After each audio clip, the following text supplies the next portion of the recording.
Good afternoon. Thank you for joining us today, Administrator Guzman. We are now more than 2 years into the COVID-19 pandemic and 1 year into the Biden administration.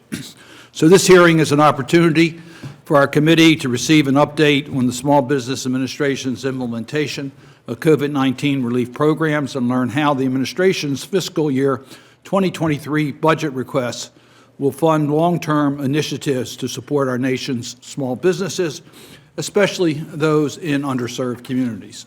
Since the beginning of the pandemic, Congress has created several new programs to support small businesses, including the Paycheck Protection Program, the Idle Advance Grant Program, Shuttered Venue Operators Grant Program, the Restaurant Revitalization Fund, and several others.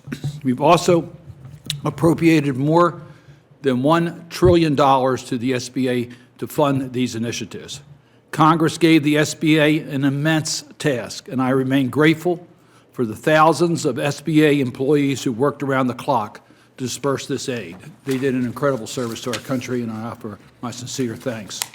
Several independent studies have confirmed that the SBA's implementation of these programs was largely successful and improved over time, especially in terms of equity. The improvements is the result of the thoughtful policies implemented by Congress, as well as the efforts of the Biden administration to invest in underserved entrepreneurs. Today, after enduring the deepest economic contraction in several generations, our economy is growing.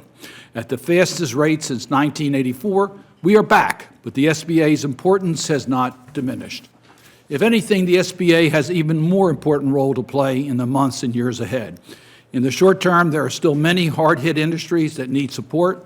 Earlier this month, I introduced bipartisan legislation with Senator Roger Wicker to provide additional relief to the more than 177,000 Restaurant Revitalization Fund applicants who remain unfunded, as well as other struggling industries. Let me just remind our committee, these restaurants were owners of small businesses were in line, they were qualified, they did everything right. There was just not the resources available in order to fund them. And as a matter of equity and need, we need to act on that bill. In the long term, SBA must be equipped to meet the needs of the historic number of Americans engaging in entrepreneurship.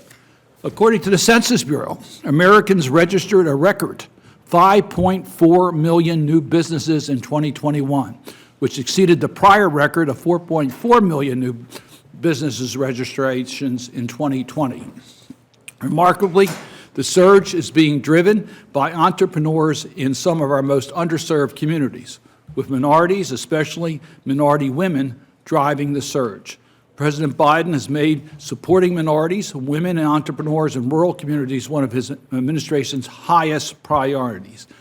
It is to unleash the full potential of our nation, our economic opportunity and economic growth, creating not only good jobs, but initiatives and innovation that drives our economy.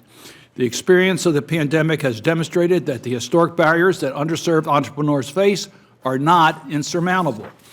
Administrator Guzman, I'm very pleased that the administration's budget request doubles down on lessons learned during the pandemic. In particular, I believe the administration's request to increase funding for the SBA entrepreneurial development programs would help create the strong entrepreneurial ecosystems that new small business owners need to succeed.